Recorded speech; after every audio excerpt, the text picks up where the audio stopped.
people? Welcome to United View. Hope you guys are doing well, man. And today we've got a big guest, man. It's a guest that you guys have been asking for a hot minute. It's a guy that we've been trying to make this happen for a hot minute as well. So it's been a long time waiting in the wings. Mr. James Rhodes from United Muppeteers, man. Big up the Muppeteers. Big up yourself. How you doing, man? How you doing? Really good, great. Yeah, happy to come on and have this chat with you. It's been a while. We met back obviously in person in summer at the Dortmund game in Las Vegas last year, and been looking forward to getting together on something. For sure, bro. Firstly, I want to say just a big shout out to all the work that you're doing over there in the Muppeteers, in the space, in the fan space, in the media space. Obviously covering it from America as well. Like you do great work, man, and it's going very noticed, and people are enjoying the content. And so that's firstly just a big up from us here at the channel to say like keep it up. Like how's things been going? Well done. Yeah, I mean, I appreciate it.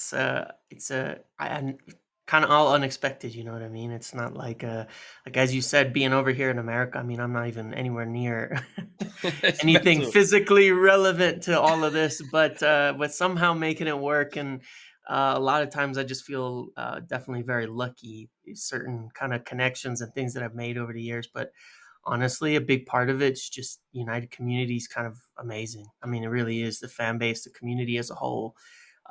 It's amazing what can happen and the type of things that can go on. But definitely appreciate it. Yeah, no worries, man. Keep it up for sure. Keep it up. All right, let's get into it. Let's get into our beloved football club, bro. Let's Yes, talk about some yes, stuff. It's transfer season. Yeah, it's all about yeah, transfers right now. Obviously, we're in for Xerxes, we're in for Jared Branthwaite. Let's let's start at Branthwaite. Let's start. yeah, Even at the time of recording, latest kind of reports. This side is that United looking to go back in with another bid, and yep. people like Simon Stone sort of reporting that hey, listen, the United want to get some stuff done quickly here, and they want to be quite aggressive with this. We know Everton's position. How you feeling about this transfer, and what you hearing? How you getting on with it, man?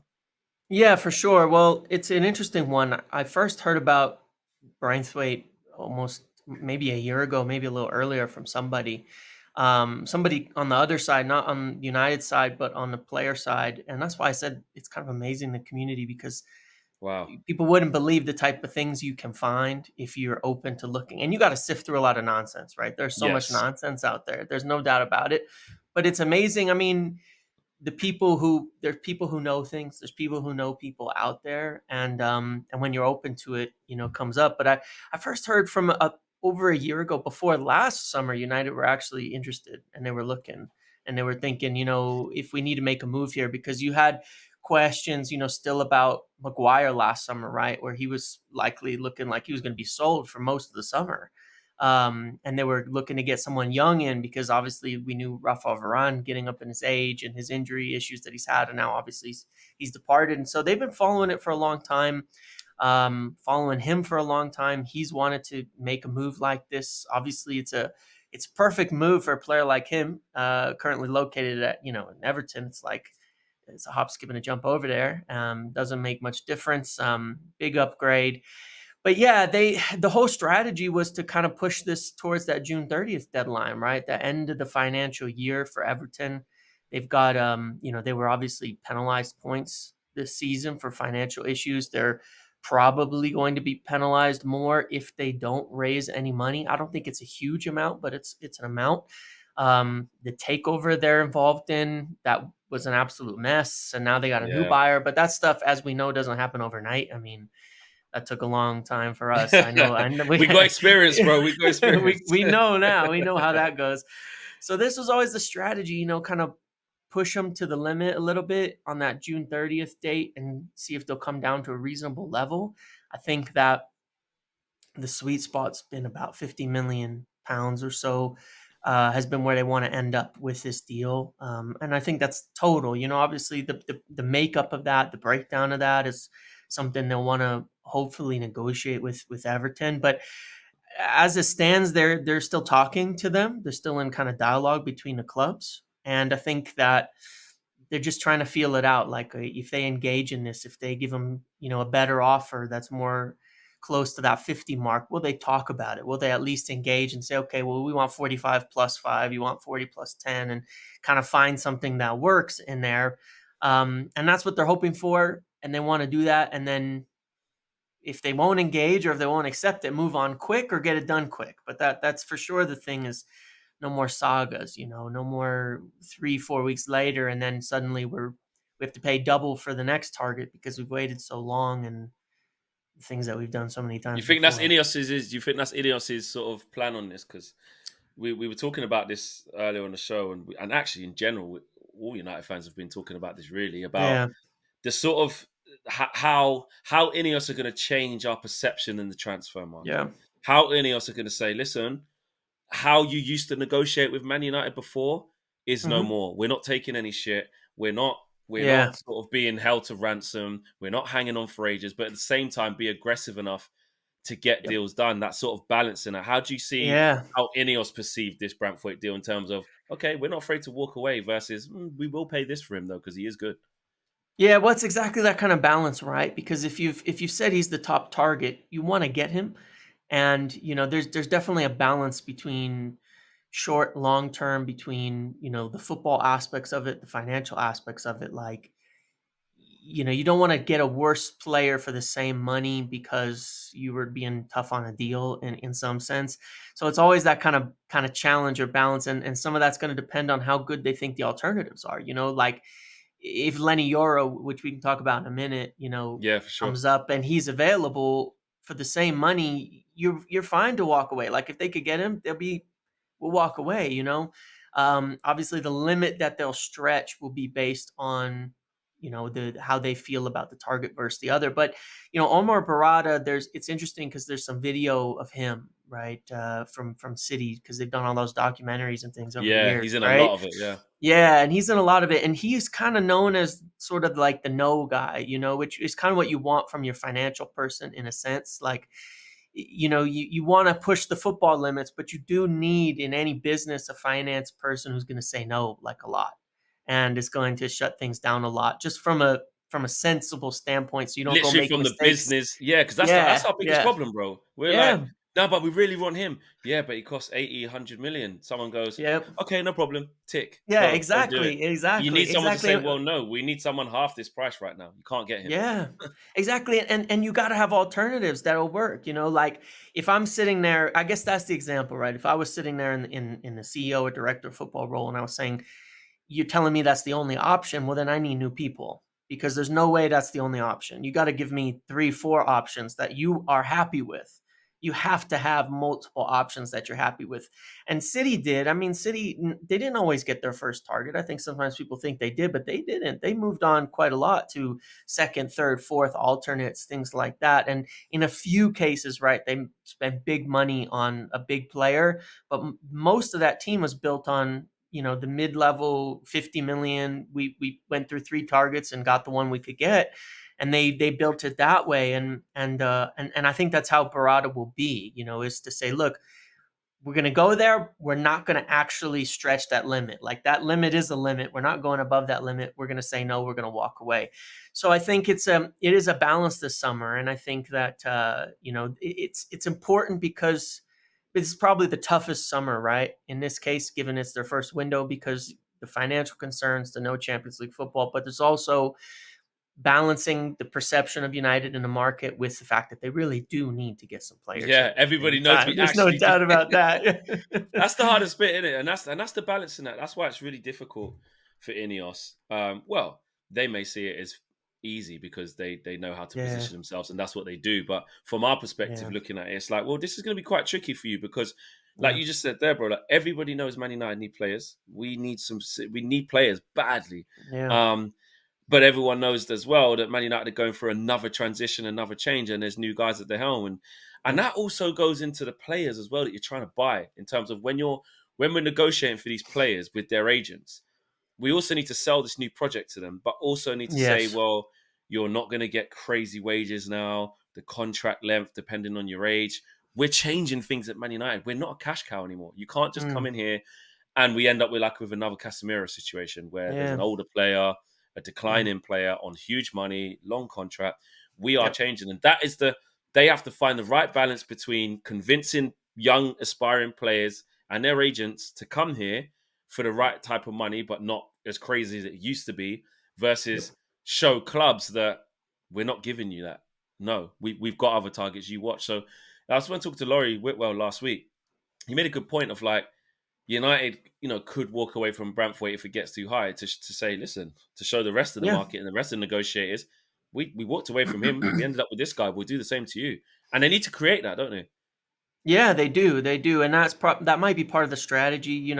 I'm sure they didn't even believe that first bid was getting accepted. No, they knew. 35 Of course. million. They knew it's No not. chance. So it's a Absolutely. signal, right? There's no doubt that's like putting the word out there. Through Ornstein and all of that. Like this is the money we're offering. If and so I think now the reason we haven't seen a second one yet is because they don't want to put a second one in unless they know it's going to be accepted. Because if you go up from that initial fee, that's good if it gets accepted. If it goes up and Yeah. then you still lose, then you look like you got bullied into it and you move on. And so they're being careful with it. It makes sense, but absolutely right. Sending that signal out and finding that balance. You take a player like Tosin, who's joining Chelsea, right? A free agent. Well, you look at kind of the wages that they were talking about out there and why United didn't get him because they were interested for sure, but he's getting 150 something like that a week.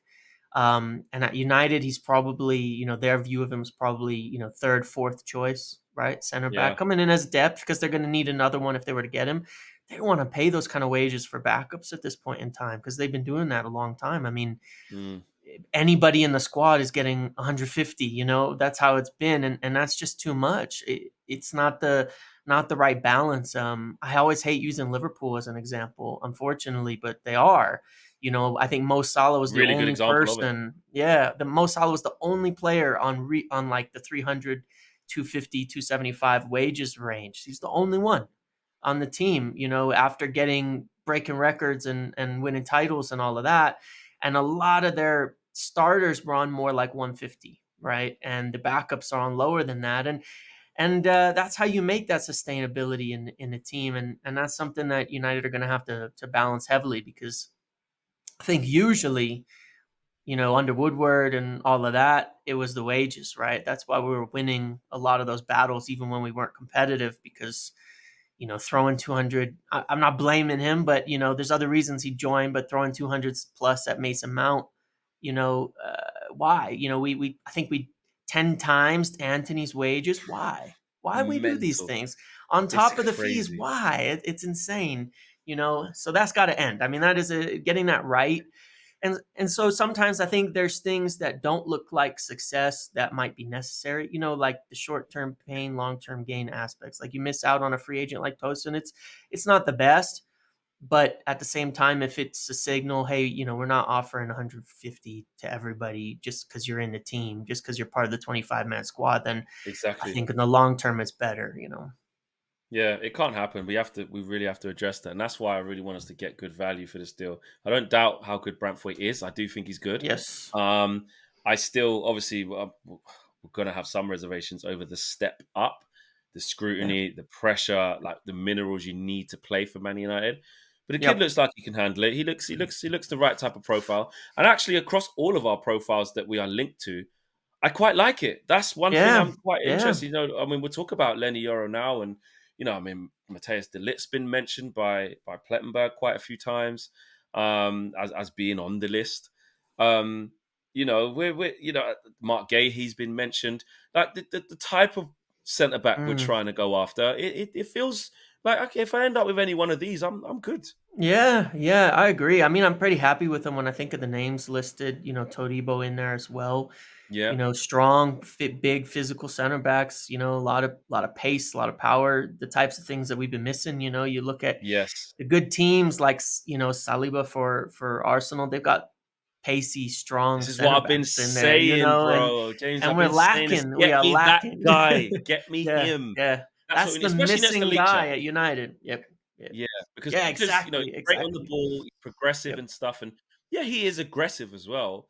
yep. But I do feel like not just because he's small, but I do feel like he does need looking after a bit. Like he need Yeah, the guy next to him needs to be quite powerful, quite imposing, can Yeah. cover a lot of grass. Obviously, he needs to be able to play in the system we want to Yep. play, but like he just needs to be really dominant, you know? Yeah, exactly. It with the right partner, it's great. He's still 5'8" and not that fast. That's just Yeah, the reality of it, right? All his other amazing traits, he's still 5'8" and not that fast. And if you get somebody really, really strong next to him, then he could be fantastic and it's perfect. And yeah, the other benefit, obviously, with like Branthwaite is, Lissandro's missed a lot of time, and if he's out again, having someone who can competently play with the left foot on the left side. I think, swap him, move him there, and put, someone else, be it Maguire or a new signing or someone like that on the right. You've got a lot more flexibility because, I mean, the injuries, the lack of being able to even play the team, just due to mm, not having the right depth there, was definitely one of the biggest problems last season. yeah. Before we move away from the centre half situation, if I was to ask you right now, would Jarrad Brantford be a Manchester United player? Yes or no?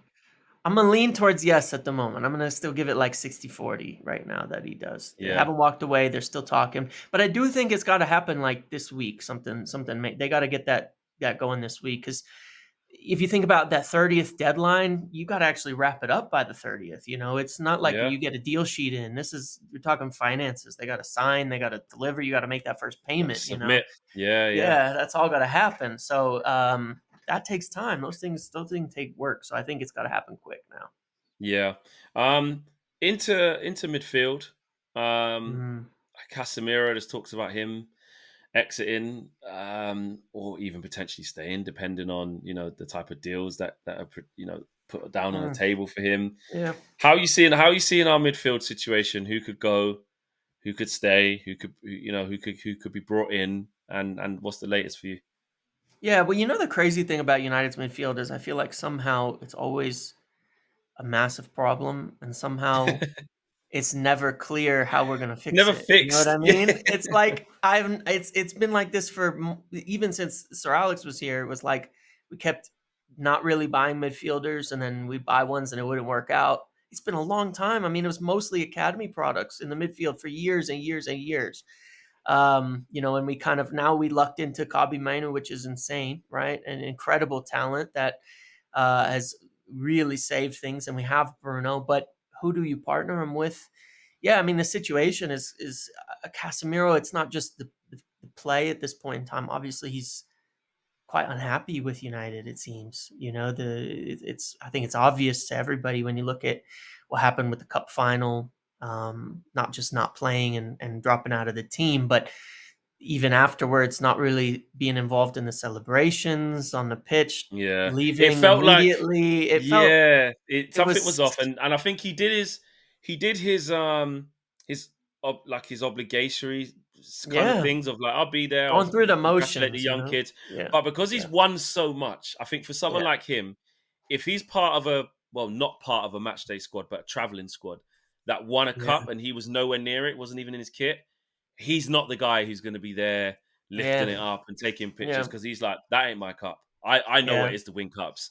for Look at what he did sure, in the for Carabao sure. Cup final. Like that, Yeah, yeah, So I think for Casemiro, definitely there was something up there in terms of, like you said, not being in the squad, yeah. injured. Then he was named. Then he wasn't in. Like, Mm. yeah, the being unhappy with United. How do you understand that to be?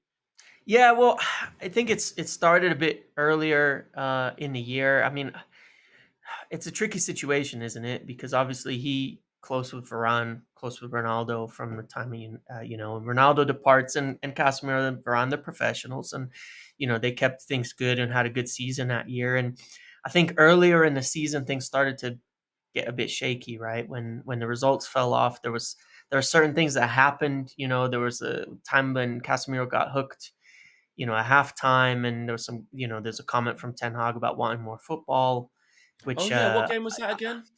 was it I remember Brentford? It that. might have been. It was like Was it it was Brentford? earlier in the season, right? It was in Yeah, I remember November that. Yeah, maybe, and he I hooked him forgot at about that one. halftime and made that for Ericsson and made the comment about wanting more football in the More team. football. Yeah, And it's a big diss, but it was yeah, it true at is. the time. It I was. mean, here's the thing: Yeah, Casemiro hasn't been good, yeah. but he's a player who's He's a big player. he's a good player. He's a big player and he's got a big career. And then I think Varane had the issues with the thing about Johnny Evans playing over him for a while, and about not being able to play on the left. And then it was kind of odd because he came in and then played on the left, and there was Crazy. issues, and I think they're both professional, so it's not like they're you know it's a balance. You say people have issues and people take it too far, to another level of like what it means. But they were obviously not happy with it. And then you had that situation near the end of the season where Casemiro was not named in the Copa squad for Brazil, right? And that's like a huge deal. And it's the Yeah. same time as this report comes out from Brazil, about all these things that are happening in the club, and you can kind of see where it's coming from. To be honest, it is where it's coming from. And so I think definitely his priority is to move on. I mean, a lot of things I can't blame him with too.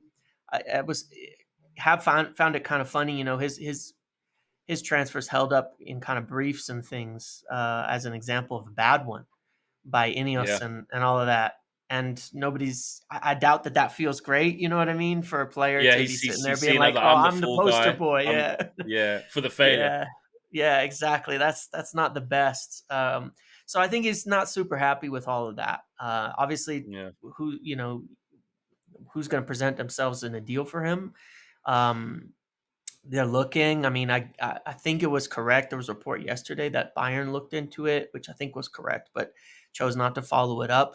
Probably for obvious reasons due to age and wages and things like that. They just decided not to. But if Saudi is not coming in, maybe there's something in MLS. Obviously, he's got a lot of Spanish players, from La Liga heading over there as well.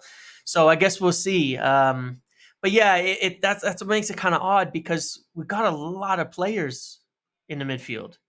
So we need new players because we got to fix what happened last year. What happened last year can't happen again. No, You need the exactly. right partner for Kabi. You need the right partner for Bruno.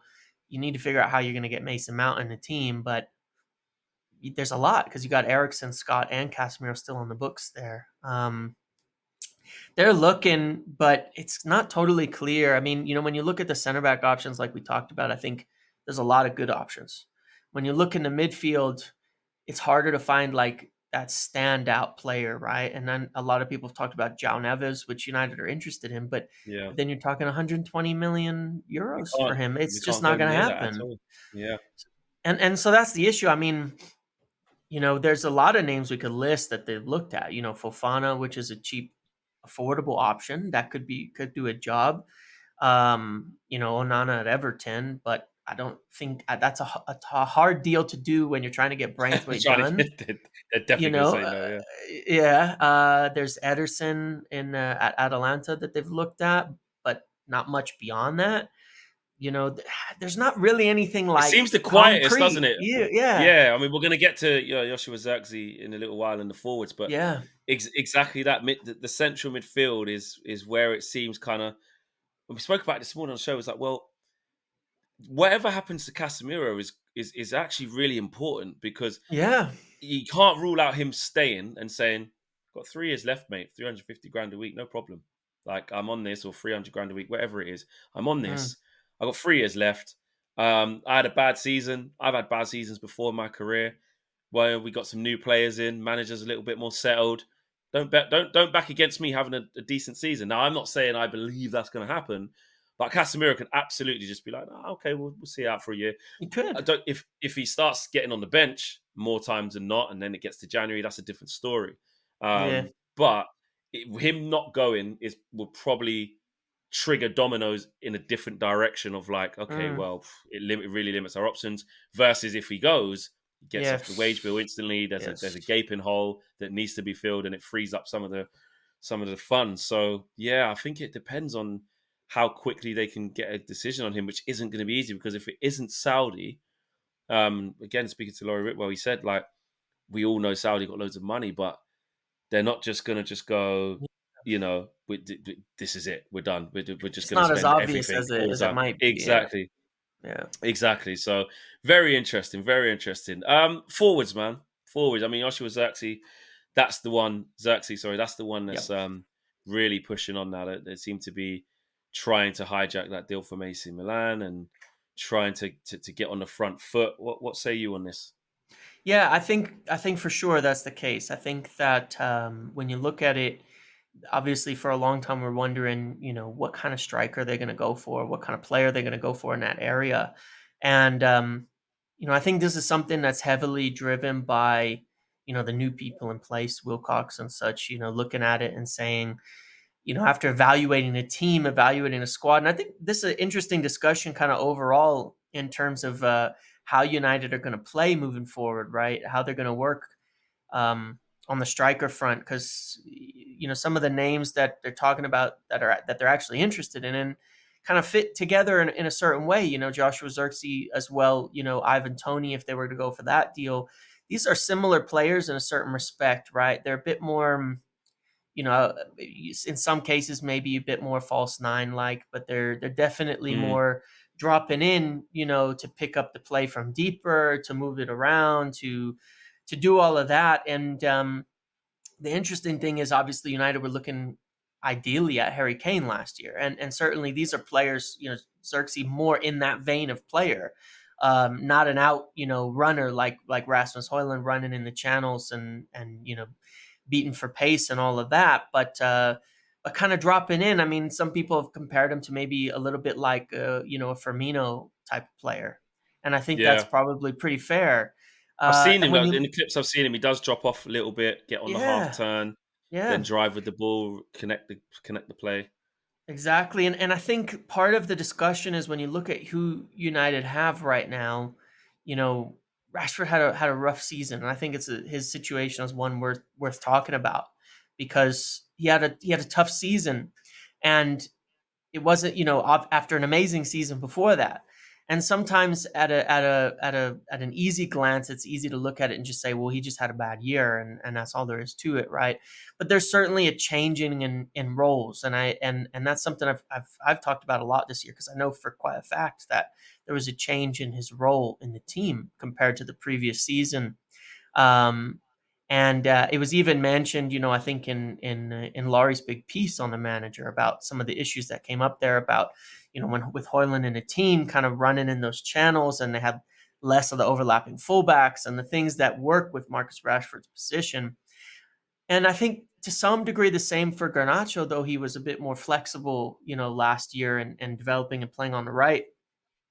But I think that a big part of the evaluation and moving forward is how do you get the most out of these players? Because I would say Marcus is in a position where if he's not going to have a settled role, similar to Bruno, to be fair, they're both kind of questioning the future a little bit, right? Like, what's our future at this club? Where are we actually going to do? And these are normal conversations, I think, that happen Yeah, all the time in football. They just do. What's my job? Bruno, I know he doesn't want to play deeper than Scott McTominay next season. no, He wants to be up there yeah, in the attacking front. And you look at, I think, and I think that suits him. I think it suits Marcus as well, to be more leading the line, right? Not necessarily at the nine position, but leading as the out ball, as the first man up. He knows he's better there than playing on the touchline as a way winger, where better. he's Yeah, just not it, right? He knows that, and so those conversations are going to be important, because I think there is a chance, not a big chance, but a big chance, not a big chance, a chance that players like Marcus and Bruno could leave this summer if they don't feel like, I've got a settled place in his team and I know what's going on. They're both in situations in their career where if they're going to make a move, they've got like one more chance, right? They've got like yeah. one more contract, one more move, one more thing. Especially Bruno. Yeah, Yeah, exactly. And I think that for some reason people think that, well, that would be okay. We could let these guys go and we could build without them. And I think it'd be a huge mistake at this point in time. I mean, you see what happens to clubs like Chelsea when they let all these senior leaders go and fill it with young players. They've got a lot of talent, but nowhere to put it all. It's not aligned. It's not coordinated, and certainly other clubs don't feel the way that a lot of fans seem to about players like Rashford. I mean, he had a lot of people looking at him before he signed that new deal. I mean, even clubs like Manchester City were looking at him before he signed that new deal. To say, obviously, that's a move that would be kind of crazy to happen, but they tried it with Pogba. They tried, and yeah, yeah, it's like they wanted him. There's other clubs that want him, um, and I think that none of them want to leave. They would rather stay at United and fit in a team. And I think Wilcox has had a lot of discussions with players and a lot of evaluations of the team, and said, how do we get all these guys working? And I think a different profile at the number nine. like a Joshua Xerxes would make a big difference there. I think a lot about that season under Ollie where it was Martial, Rashford, and Greenwood, and they scored more goals than anybody else in the league, right? That front Yeah. three alongside Bruno, and it was an incredible season from a goals and attacking standpoint. And Bruno likes to get beyond the striker, and he formed an amazing partnership with Anthony Martial at that That's time. where And he's best for me, Bruno, when he's he when he's is, actually up yeah, there. That's when he's best. he is. He And so, obviously he is capable of, like, in the right game when he's got space yeah, and time. Like we saw it in the season before last in like some of the Europa League games. yep, He can drop deep. He can ping some passes. He's a good footballer. Bruno's got good technique. He's yeah, got good vision. Yes, he may give the ball away, sometimes and try Hollywood passes, and sometimes that annoys fans. But by and large, in the right type of games, if he got space and time, of course he can. A couple of games here or there, he can play deeper. But we all know Bruno. His best position, or his best sort of area for him to be in, is further up the pitch in that final yeah, third. yeah, Either the pass before the pass or the final pass. Like, look at the goal in the cup final, Kobe Mainoo. yes, Absolutely brilliant. And Bruno's fantastic in transition. Like, if we get the ball forward quickly and you have runners, he can find these guys outside of yep, the boot, left foot, dinked pass, driven pass, disguised pass. He can do it. That's why his numbers have been yep, so consistent since he's been here. It's the other balance around that of how yeah. you use him, because, like you said, when Bruno gets frustrated, he'll just be running around like a headless chicken, trying to get everybody on Do board, too trying to much, trying to yeah, yeah, just do too much, and that yeah, hurts the shape of the team. But then the team's not set up right in the first place anyway, so you yep, can't blame the guy who's trying to really get this thing going, yep, and the guy who keeps his numbers up. So yeah, I think the best thing to do is to sort the midfield balance out and get, like you said, that you've got to get the right forward. yeah, You have to offer something different to Rasmus. Rasmus yeah, is he will make runs going yep, towards the goal. Definitely, he does. Like, he, I didn't. His hold up play was an issue last year because of a yeah, couple of things. One, he yeah, just it wasn't. He should never have been put in that position where he has to play every yeah. single game. Yes, Throw him yes, up there. yeah, 19 years of age at the time of signing, and it's like, go kid, do it all for Man United right now with no other striker to help you. That was a mistake. mm, His game mm, hasn't developed yet, and half the time, Rasmus was just like wrestling with defenders, bro. They yeah, just hoof it up to him. He's running into, like, I don't know, Esri Konsa. He can't get the yeah, and the ball. ball's He's just running bouncing into over there, and it's yeah, crazy. Even like someone like Brentford's centre halves, like these are mm, big guys, or sometimes there's three of them. The team's playing a back five or something, three yeah, centre halves. Oh, who fit up to Hoyland? Rasmus can just hold them all off. No, the kid was just fighting mm, half the time. So yeah, the way we played, didn't really cater to him for large yep, I parts. agree, yeah, And even the goals he scored when he went through, like, that purple patch, when I started, like, analyzing the actual goals he was scoring, they weren't like put on a plate by people through great play. no, you know, no, they they were were on the like run, and things yeah, just happening, yeah, quick one, half yeah, a turn, put it onto my right foot, bang. Marcus Rashford ran into some players against Spurs, right? I'll take it, roof of the net. yeah, Like, it was, exactly, yeah, it you was know, Aston Villa at fortunate in some home. cases, yeah, Yeah, the ball coming from a corner. John McGinn couldn't clear it properly. Bang, I'll score. Like, yeah. there were goals like that. They weren't well crafted footballing. Even the Yes, they one were not against team Newport. goals, yeah, yeah. Against Newport, I think Mari Forson ran through, didn't pass, Yeah, then yeah, it just fell to Hoyland and he yep. scored. So Well, we he's don't got play to amazing his ball strength. striking, right? Like, he's Yeah, he really, does. really good at finishing. You saw it, Both like, feet. one shot, one goal. End of the season, he came on as a sub, and I think that's Yeah. where it's interesting, this kind of false nine thing, because we played better, right, in the cup final Yes. and before. Absolutely. He came on as a sub, get the ball on the run, right foot finish, one shot, one goal, and that's a good thing to have. And he will become a better and more well-rounded player over time. He's a great talent. He's got amazing physical tools, but it's like, yeah, you can't ask him to sit there and be Can't the do it. runner and score, but also be the hold-up guy. And he's not that player at this point in time. He may be someday, right? But having Yeah. something different, I mean, even he would suit it. Getting another striker to play off of, where in some games you Yeah. have two. Why not? Sometimes it's two up. We've done what it is with, like, two false nines in Bruno and Yeah. Scott. Well, how about we actually play that?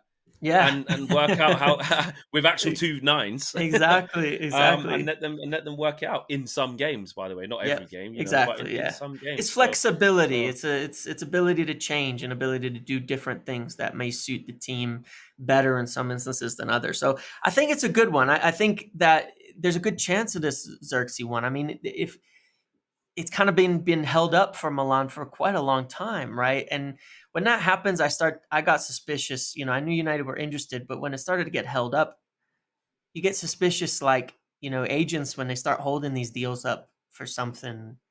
You wonder, are they just trying to get somebody else involved? I mean, Mino mm, Raiola used to do that all the time with his players. He did it with Pogba. That's how we got him. He was like dangling him to Madrid, to Madrid, to Madrid, and then suddenly, we get people in come in. there. Yeah, they do that sometimes just to get more interest, to get more moves, and so it seems like it's still held up. And when it's getting to the point where, like Ornstein and such said, that we're in talks with the camp and we're in talks with the agent and all of that, and he's got a release clause. I mean, if they want him, it feels like they could get it done, if they're willing to Seems like the pay that player's money. open to it. Yeah, seems Yeah. like the player's open to it as well. And finally, bro, Eric Ten Hag. Mm, Eric Ten Hag. I know you was across a lot of it, like we all were, covering it and seeing the position he finds himself in now compared to the position he was in, pre-cup final, and mm, just so much has gone on. So much has gone on. We now know, obviously, he is going to stay and stuff like yeah. that. What's your thoughts, and knowledge as well of like how it is now? Obviously, they're trying to negotiate this new contract. Him and INEOS. Like, how do you see the situation now? Yeah, I mean, I still have concerns, and I don't necessarily mean with Ten Hag himself. My perspective on it was always when Ineos were coming in, from the things that I was hearing for a long time. Their biggest thing was replacing everybody, right? Fixing the structure, putting this kind of modern style club in place. So we've heard to talk about the change of manager to head coach, to the types of things like Liverpool did with Arne Slot coming in, right? They got a whole new staff, they got a whole new structure, and they said you're the head coach, you're not even the manager. That's what it is now, Mm, and that's kind of the way the modern game is going, and that's the way they see it as well, right? When City move on from Pep Guardiola, you can bet that's how it's going to be, right? If it was anyone but Pep, they're coming in as a head coach and they're going to be a absolutely. coach. 100% that's the case. I mean, so that's the way the game is going, and Ten Hag is somebody who likes to and wants to have more and more. I mean, I know he did a coaching job at Ajax, but he had certainly more people he's familiar with and he trusted, but also did want more all the time. Now, if you actually talk to people about his time at Ajax, he was always asking for more power and more influence. And I'm not blaming him. That's a personality. That's who he is. He is a little bit old school in that respect. And he even was a director at one point in the previous job. And my feeling on it was that I guess the concern I have is that I don't. I think it's weird to try to get somebody to change, right? Like, I don't think they're going to make Ten Hag be a different person to who he is, and I don't think he should have to. I think you make some compromises, but Ten Hag's always going to be Ten Hag, and I feel Absolutely. like, you know what I mean. Like, you get somebody because they are who they are, not because you want to change them into something else. And I Mm, think that's where I still have a little bit of concerns, because they're saying we want it exactly this way. He probably doesn't want it exactly that way, and that's the reason they were looking for a new manager in the first place. They've kind of come around to, all right, we're going to stick with it, but the big tell on all this is going to be that contract. Getting the contract agreed, getting the role changed, and the willingness is to do that. Has to come about, because it's not there yet, right? I mean, I listened to David Ornstein and them talk about it, and they think it'll probably happen, but it's certainly not yeah. guaranteed. And you listen to Ten Hag himself; it's not easy. There's a lot of things they got to discuss and work out, and so I have some concerns there, but it's not so much putting it on him, but the club itself. I think one of the biggest issues that they had is not getting Dan Ashworth in, who is the guy who should have been leading all of this, right? Who has Yeah, the it's been really experience with it. problematic. The guys who's Yeah, making big decisions not there yet. yeah, because Wilcox is a really good, like, football mind, right? And he's got a great eye for talent and for young players and all that. He's got so much experience and really well rated, but he's never done like this job, of like sorting out all these Different contracts, level. and It's a it's different level, totally yeah. different, right? And Dan Ashworth has for England, for Newcastle, for Brighton. He's got the experience. That's why they wanted him to lead this, and he's not there. And so then it's like, I think that's a reason why it was a bit messy. If he was in, maybe they would have ended up not keeping Eric Ten Hag. But with him staying, it's still like you got to sort it. So I have some concerns. They'd be The concerns would be allayed quite a bit if they can get that new contract done with these changes, that they're all in agreement on, because then you can move forward. I felt like that was step zero, and I think this is probably a little bit like at the current point of time, it's a bit of a misstep on Ineos's part not having this all sorted already, because I feel like that was like step zero, is have a manager in place that's in alignment with what you want, that's on the same page as you, and move forward. And that could be Ten Hag, but then you better get this contract kind of done. Yeah, You because got to now really it's kind of give like, it that way. well, yeah, because they've said they're gonna keep him, but like you said, now they've got to decide or work out how he fits into what they want to Yep, do, what yep, they're willing to compromise on. Ten Hag has to work out what he's willing to compromise yep. on, because you're right, if he can't just be undermined completely. Everybody says No, take him off transfers, take him off transfers. Just so what? You can't just want Eric Ten Hag to rock up to Carrington and then there's a new player there Monday 9 a.m. and they go, right. right, we've got this guy, just got to work with Yeah. him. That's not that's not exactly how it's going to go. He still needs to have Mm. some level of input Yes. and some Yeah. level of voice around the table when it comes to, vetoing transfers and identifying targets. But at the Yeah. same time, like you said, Man United needs to change. There needs Yep. to be less emphasis on like one guy who wants to Yeah. do everything one way, so Yep. that when that goes to shit and he leaves, we're left with that one guy's mistakes and then we have to undo that. And so I get it. I do get it. It is going to be interesting to see how, like you said, what sort of compromise there is, and Yeah. how long it takes as well, because we're trying to sort out players here. We know Eric Ten Hag's staying, like as Yeah. right He will now, stay. He is but staying. Yeah. yeah, he is staying. He is staying. Yeah, this But is it's us like, saying it's like, oh, like he might not stay. no, no, he's staying. He's going to be the manager next season. I mean, he is. He's the Yeah, manager next season, and that's good. It's like Sir Jim said. He did that interview way in the beginning about how United like oscillated, right? Like Jose Mourinho, all of this. Like you don't go back and forth, and that's because it's always been so manager led. Like you get Jose his players, that doesn't work out. You get Oli his players, that doesn't work out, and that's why we've got such a exactly. mess, And then We we did can't it to be like Ten that. Hag too, and we can't do that. So yeah, it'll be interesting how they compromise on it. Like they're gonna have to Yeah, probably get rid of the veto, right? That's a big thing for them, is to take that out, but to still have a voice. Where it's like Ten Hag is there in the discussion with these other people, and they're all together, but he's not having the final say. Like these are the compromises they've got to make. Um, I'd be happier with that, because I think it's definitely not ideal if he goes into next season without a new contract, and he's in the no, final year, exactly. because then you're asking questions the whole season about anything, Yeah, um, about what's going on. Every loss becomes an inquest, and every single game. I really don't want to see the manager sacked midseason next year. no, no. It's so painful. Like if Ten Hag is staying, which he is.